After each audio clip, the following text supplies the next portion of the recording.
In today's class, we will start reading of chapter 7 Human Environment, Settlement, Transport and Communication.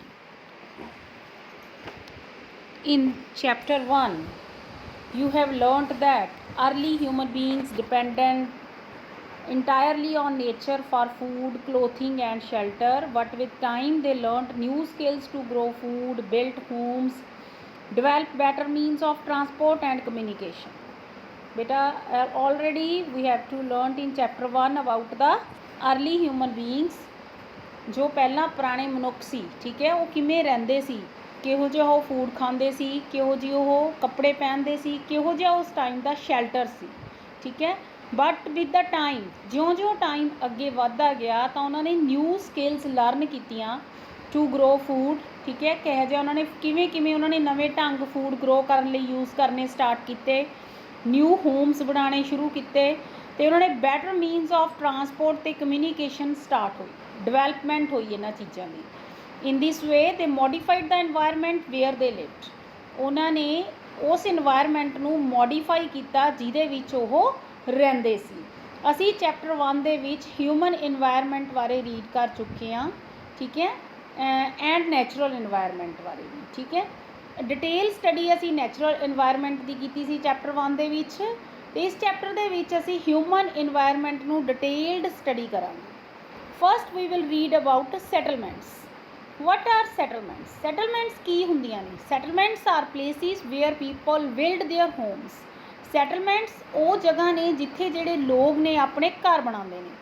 Early human beings lived on trees and in caves. ਜਿਹੜੇ ਪੁਰਾਣੇ human being ਸੀਗੇ ਉਹ ਦਰਖਤਾਂ 'ਤੇ ਜਾਂ caves ਦੇ ਵਿੱਚ ਰਹਿੰਦੇ ਸੀ। When they started to grow crops it became necessary to have a permanent home. As we already read in the history that ਜਿਹੜਾ ਅਰਲੀ ਮੈਨ ਸੀ ਉਹ banks near the banks of the rivers ਦੇ ਨੇੜੇ ਉਹ ਰਹਿੰਦੇ ਸੀ, ਠੀਕ ਹੈ। ਉਹਨਾਂ ਦੇ ਪਰਮਾਨੈਂਟ ਸੈਟਲਮੈਂਟਸ ਨਹੀਂ ਸੀਗੀਆਂ, ਠੀਕ ਹੈ। ਜਿਉਂ-ਜਿਉਂ ਉਹਨਾਂ ਨੇ ਕ੍ਰੌਪਸ ਗਰੋ ਕਰਨੀਆਂ ਸਟਾਰਟ ਕੀਤੀਆਂ ਖੁਦ, ਠੀਕ ਹੈ, when they started to grow crops himself or herself then it became necessary to have a permanent house, ਠੀਕ ਹੈ। ਵੀ ਉਹਨਾਂ ਦੇ ਪਰਮਾਨੈਂਟ ਹਾਊਸ ਹੋਣੇ ਵੀ ਉਹਨਾਂ ਲਈ ਜ਼ਰੂਰੀ ਹੋ ਗਿਆ। ਜਿਹੜੀਆਂ ਸੈਟਲਮੈਂਟ ਸੀਗੀਆਂ ਉਹ ਐਸਟੈਬਲਿਸ਼ਡ ਕਿੱਥੇ ਸੀ? ਨੀਅਰ ਦਾ ਰਿਵਰ ਵੈਲੀਜ਼। ਐਜ਼ ਵਾਟਰ ਵਾਜ਼ ਅਵੇਲੇਬਲ, ਜਿੱਥੇ ਪਾਣੀ ਈਜ਼ਲੀ ਮਿਲ ਜਾਂਦਾ ਸੀ, ਅਤੇ ਲੈਂਡ ਵਾਜ਼ ਫਰਟਾਈਲ, ਜਿੱਥੇ ਲੈਂਡ ਸੀਗੀ ਉਹ ਮਚ ਫਰਟਾਈਲ ਹੋਵੇ। Clear? To things are there where settlements established near the rivers where water was easily available and land was much fertile. With the development of trade, commerce and manufacturing, human settlements became larger. ਜਿਉਂ-ਜਿਉਂ trade, commerce ਅਤੇ manufacturing ਸੀਗੀ ਜਿਹੜੀ ਉਹ ਵੱਧਦੀ ਗਈ, ਉਹਦੇ ਵਿੱਚ development ਹੁੰਦੀ ਗਈ, ਜਿਹੜੀਆਂ ਹਿਊਮਨ ਸੈਟਲਮੈਂਟਸ ਸੀਗੀਆਂ ਉਹ ਵੱਡੀਆਂ ਹੁੰਦੀਆਂ ਗਈਆਂ, expanded rapidly. Human settlements expanded rapidly. Settlements flourished and civilization developed near river valleys. ਜਿਹੜੀਆਂ ਸੈਟਲਮੈਂਟਸ ਸੀਗੀਆਂ ਉਹ ਫਲੋਰਿਸ਼ ਹੋਈਆਂ ਔਰ ਸਿਵਲਾਈਜੇਸ਼ਨਸ ਡਿਵੈਲਪ ਹੋਈਆਂ ਰਿਵਰ ਵੈਲੀਜ਼ ਦੇ ਨੇੜੇ। ਅਸੀਂ 6th ਕਲਾਸ ਦੀ ਹਿਸਟਰੀ ਦੇ ਵਿੱਚ ਰੀਡ ਕਰਿਆ ਵੀ ਇੰਦਸ ਵੈਲੀ ਸਿਵਲਾਈਜੇਸ਼ਨ, ਜਿਹਨੂੰ ਅਸੀਂ ਹਰੱਪਾ ਸਿਵਲਾਈਜੇਸ਼ਨ ਵੀ ਕਹਿੰਦੇ ਹਾਂ, ਠੀਕ ਹੈ, ਫਸਟ ਉਹ ਸਟੈਬਲਿਸ਼ ਹੋਈ ਸੀ। ਕੀ ਤੁਸੀਂ ਕਹਿੰਦਾ ਦੇਖੋ, do you recall the names of civilisation that grew along the banks of rivers? ਕੀ ਤੁਸੀਂ ਉਹਨਾਂ ਦੇ ਨੇਮ ਨੂੰ ਰੀਕਾਲਸ ਕਰੋਗੇ? That is Indus, Tigris, Nile and Havangi. These all are the settlements that established near the banks of rivers. What is site?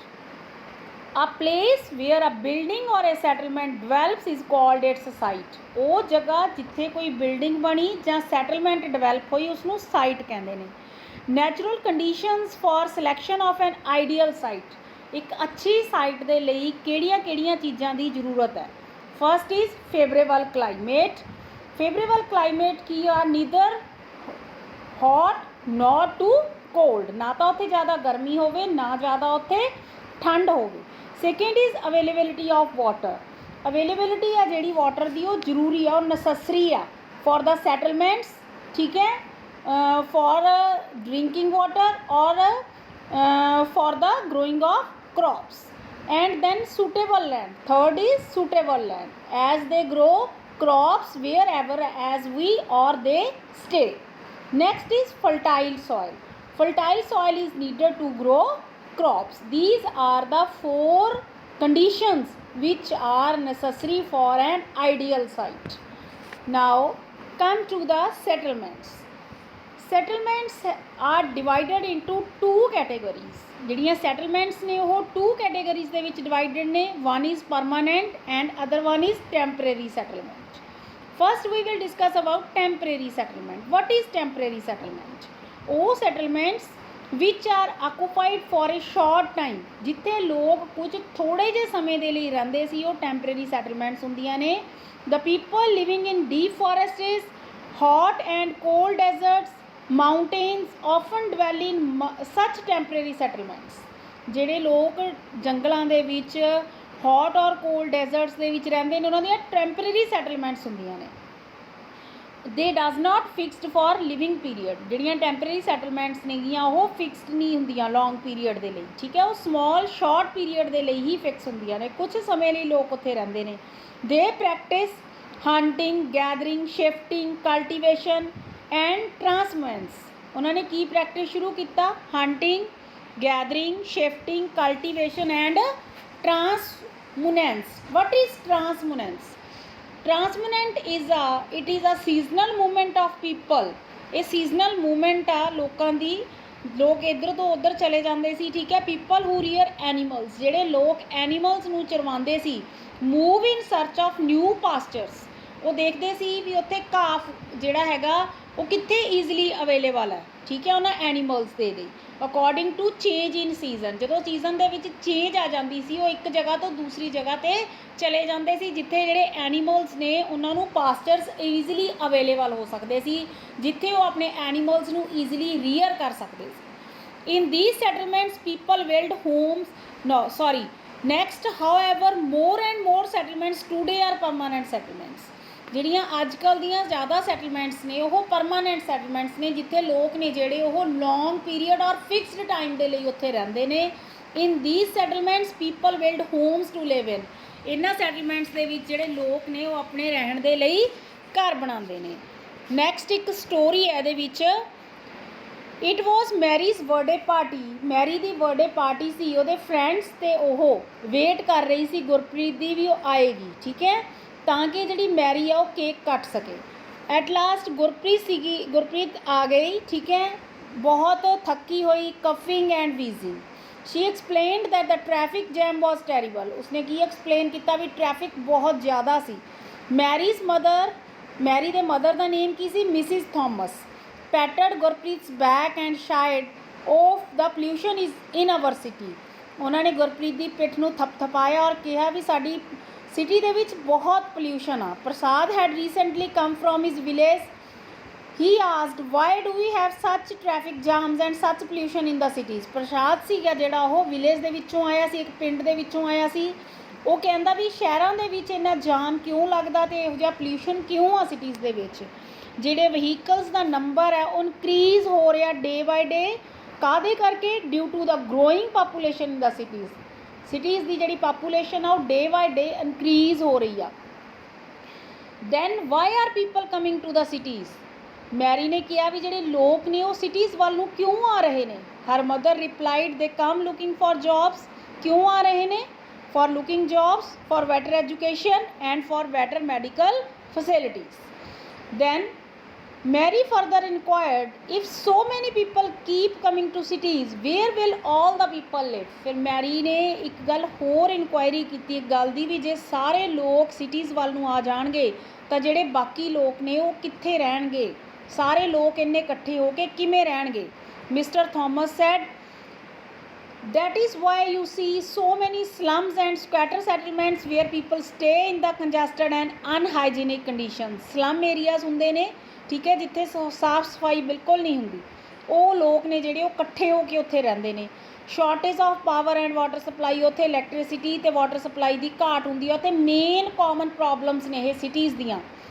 ਪ੍ਰਸ਼ਾਦ said our village may not have big cinema hall. ਸਾਡੇ ਪ੍ਰਸ਼ਾਦ ਕਹਿੰਦਾ ਸਾਡੇ village ਦੇ ਵਿੱਚ ਵੱਡੇ cinema halls ਨਹੀਂ ਹੈਗੇ, well ਇਕੁਇਪਡ schools ਨਹੀਂ ਹੈਗੇ ਅਤੇ ਗੁੱਡ ਹੌਸਪੀਟਲਸ ਨਹੀਂ ਹੈਗੇ ਪਿੰਡਾਂ ਦੇ ਵਿੱਚ. But we have a lot of open space and fresh air to breathe in. ਉਹ ਕਹਿੰਦਾ ਪਰ ਸਾਡੇ ਕੋਲੇ ਬਹੁਤ ਖੁੱਲ੍ਹੀ ਜਗ੍ਹਾ ਗੀ ਔਰ ਅੱਛੇ ਹੌਸਪੀਟਲਸ ਨੇ ਔਰ ਅੱਛੀ ਚੰਗੀ ਫਰੈਸ਼ ਏਅਰ ਆ ਬਰੀਥ ਕਰਨ ਦੇ ਲਈ। ਠੀਕ ਹੈ, ਵਿਲੇजेस ਦੇ ਵਿੱਚ ਕੀ ਹੈ, ਓਪਨ ਸਪੇਸ ਤੇ ਫਰੈਸ਼ ਏਅਰ ਆ ਬਰੀਥ ਕਰਨ ਦੇ ਲਈ। ਕਲੀਅਰ। ਬਟ ਗੁੱਡ ਹੌਸਪੀਟਲ ਤੇ ਵੈਲ ਇਕਵਿਪਡ ਸਕੂਲਸ ਨਹੀਂ ਹੈਗੇ ਵਿਲੇजेस ਦੇ ਵਿੱਚ।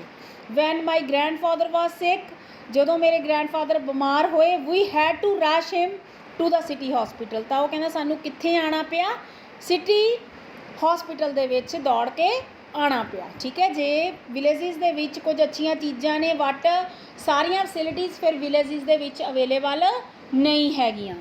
ਠੀਕ ਹੈ, ਅਬਵ ਕਨਵਰਸੇਸ਼ਨ ਤੋਂ ਅਸੀਂ ਆਇਡੈਂਟੀਫਾਈ ਕਰਦੇ ਹਾਂ 2 ਡਿਫਰੈਂਟ ਪਿਕਚਰਸ ਆਫ ਸੈਟਲਮੈਂਟਸ ਦੀਆਂ 2 ਡਿਫਰੈਂਟ ਟਾਈਪਸ ਨੇ। ਠੀਕ ਹੈ, next we have to read about 2 different settlements. One is rural, other one is urban settlement. Rural settlement ਕਿਹੜੀ ਹੁੰਦੀ ਹੈ, ਜਿਹਦੇ ਵਿੱਚ ਵਿਲੇजेस ਦੇ ਲੋਕ ਰਹਿੰਦੇ ਨੇ। ਅਰਬਨ ਸੈਟਲਮੈਂਟ ਉਹ ਹੁੰਦੀ ਹੈ ਜਿੱਥੇ ਸ਼ਹਿਰਾਂ ਦੇ ਲੋਕ ਰਹਿੰਦੇ ਨੇ। The villages are rural settlement where people are engaged in activities like agriculture, fishing, forestry, craft work and trading etc. Villages ਨੇ ਜਿਹੜੇ ਉਹ ਰੂਰਲ ਸੈਟਲਮੈਂਟ ਦੇ ਅੰਡਰ ਆਉਂਦੇ ਨੇ, ਜਿੱਥੇ ਜਿਹੜੇ ਲੋਕ ਨੇ ਉਹ ਕਿਹੜੀਆਂ ਐਕਟੀਵਿਟੀਜ਼ ਕੰਮ ਕਰਦੇ ਨੇ, like agriculture, fishing, forestry, craft work, trading. Rural settlements can be compact or scattered, ਉਹ ਦੂਰ ਦੂਰ ਤੱਕ ਫੈਲੀਆਂ ਹੁੰਦੀਆਂ ਨੇ। ਜਿਹੜੀ ਕੰਪੈਕਟ ਸੈਟਲਮੈਂਟ ਆ ਉਹ ਕਲੋਜ਼ਲੀ ਬਿਲਟ ਏਰੀਆਜ਼ ਹੁੰਦੇ ਆ ਡਵੈਲਿੰਗਸ ਦੇ। ਸੀ ਇਨ ਦਾ ਪਿਕਚਰ, ਜਿਹੜੇ ਘਰ ਨੇੜੇ ਨੇੜੇ ਬਣੇ ਹੁੰਦੇ ਆ ਉਹ ਕੰਪੈਕਟ ਸੈਟਲਮੈਂਟ ਹੁੰਦੀ ਆ। Where flat land is available, ਜਿੱਥੇ ਪੱਧਰੀ ਧਰਤੀ ਅਵੇਲੇਬਲ ਹੁੰਦੀ ਆ। Clear. In a scattered settlements dwellings are, scattered settlements ਕਿਹੜੀਆਂ ਹੁੰਦੀਆਂ ਨੇ, ਨੀਚੇ ਪਿਕਚਰਸ ਦੇ ਵਿੱਚ ਦੇਖੋ, are spaced over an extensive area, ਉਹ ਬਹੁਤ ਖੁੱਲੀ ਜਗ੍ਹਾ 'ਤੇ ਹੁੰਦੀਆਂ ਨੇ ਔਰ ਥੋੜ੍ਹੀ ਥੋੜ੍ਹੀ ਸਪੇਸ ਦੇ ਉੱਪਰ ਘਰ ਬਣੇ ਹੁੰਦੇ ਨੇ। ਦਿਸ ਟਾਈਪ ਆਫ ਜਿਹੜੀ ਸੈਟਲਮੈਂਟ ਆ ਉਹ hilly tracts, thick forest and regions of extreme climate ਦੇ ਵਿੱਚ ਇਹ ਜਿਹੜੀ ਸਕੈਟਰਡ ਸੈਟਲਮੈਂਟਸ ਨੇ ਉਹ ਮਿਲਦੀਆਂ ਨੇ। ਕਲੀਅਰ। ਕੰਪੈਕਟ ਸੈਟਲਮੈਂਟਸ ਨੇ ਜਿਹੜੀਆਂ ਉਹ ਵਿਲੇजेस ਰੂਰਲ ਸੈਟਲਮੈਂਟਸ ਦੇ ਵਿੱਚ ਪਾਈਆਂ ਜਾਂਦੀਆਂ ਨੇ। ਕਲੀਅਰ। ਐਂਡ ਨੈਕਸਟ ਹੈਗਾ ਰੂਰਲ ਏਰੀਆਜ਼। ਰੂਰਲ ਏਰੀਆਜ਼ ਦੇ ਵਿੱਚ ਜਿਹੜੇ ਪੀਪਲ ਨੇ ਉਹ ਬਿਲਡ ਕਰਦੇ ਨੇ houses to suit their environment ਦੇ ਅਕੋਰਡਿੰਗ ਉਹ ਘਰ ਬਣਾਉਂਦੇ ਨੇ। In regions of heavy rainfall, ਜਿੱਥੇ ਜ਼ਿਆਦਾ ਰੇਨਫਾਲ ਹੁੰਦੀ ਹੈ, ਦੇ ਹੈਵ ਸਲਾਂਟਿੰਗ ਰੂਫਸ, ਉੱਥੇ ਟੇਢੀਆਂ ਛੱਤਾਂ ਹੁੰਦੀਆਂ ਨੇ। Places where water accumulates in the rainy season, the houses are constructed on a raised platform or stilts. C in the picture, ਜਿੱਥੇ ਜ਼ਿਆਦਾ ਰੇਨਫਾਲ ਹੁੰਦੀ ਆ ਉੱਥੇ ਜਿਹੜੇ ਲੋਕ ਨੇ ਉਹ ਆਪਣੇ ਘਰ ਸਟਿਲਟਸ ਦੇ ਉੱਪਰ ਜਾਂ ਪਲੈਟਫਾਰਮ ਬਣਾ ਕੇ ਉਹਦੇ ਉੱਪਰ ਬਣਾਉਂਦੇ ਨੇ। Thick mud walled houses with thatched roofs are very common in areas of hot climate, ਉਹ ਜਿੱਥੇ ਮਿੱਟੀ ਨਾਲ, ਮੋਟੀ ਮਿੱਟੀ ਦੇ ਨਾਲ ਜਿਹੜੇ ਬਣੇ ਹੁੰਦੇ ਨੇ ਉਹ ਹੌਟ ਕਲਾਈਮੇਟ ਏਰੀਆ ਦੇ ਵਿੱਚ ਬਣੇ ਹੁੰਦੇ ਨੇ ਘਰ। Local materials like stones, mud, clay, straw etcetera are use to construct houses. ਕਿਹੜੇ ਕਿਹੜੇ ਮਟੀਰੀਅਲ ਯੂਜ਼ ਕੀਤੇ ਜਾਂਦੇ ਨੇ, stones, mud, clay and straw. The towns are small and the cities are larger urban settlements, ਜਿਹੜੇ towns ਨੇ ਉਹ ਛੋਟੇ ਹੁੰਦੇ ਨੇ, ਜਿਹੜੀਆਂ ਸਿਟੀਜ਼ ਹੁੰਦੀਆਂ ਨੇ ਉਹ ਵੱਡੀਆਂ ਹੁੰਦੀਆਂ ਨੇ ਅਰਬਨ ਸੈਟਲਮੈਂਟਸ ਦੇ ਵਿੱਚ। In urban areas the people are engaged in manufacturing, urban area ਦੇ ਵਿੱਚ ਜਿਹੜੇ ਲੋਕ ਨੇ ਉਹ ਮੈਨੂਫੈਕਚਰਿੰਗ, ਟ੍ਰੇਡਿੰਗ ਅਤੇ ਸਰਵਿਸਿਜ਼ ਦੇ ਵਿੱਚ ਇਨਵੋਲਵ ਹੁੰਦੇ ਨੇ। ਕਲੀਅਰ। ਤੁਸੀਂ ਕੁਝ ਵਿਲੇजेस, ਟਾਊਨਸ ਔਰ ਸਿਟੀਜ਼ ਨੇ ਜਿਹੜੀਆਂ ਆਪਣੀ ਸਟੇਟ ਪੰਜਾਬ ਦੀਆਂ, ਉਹਨਾਂ ਦੇ ਨੇਮ ਨੇ ਜਿਹੜੇ ਉਹ ਕਮੈਂਟ ਬਾਕਸ ਦੇ ਵਿੱਚ ਲਿਖ ਕੇ ਮੈਨੂੰ ਭੇਜਣੇ ਨੇ। That's all, thank you.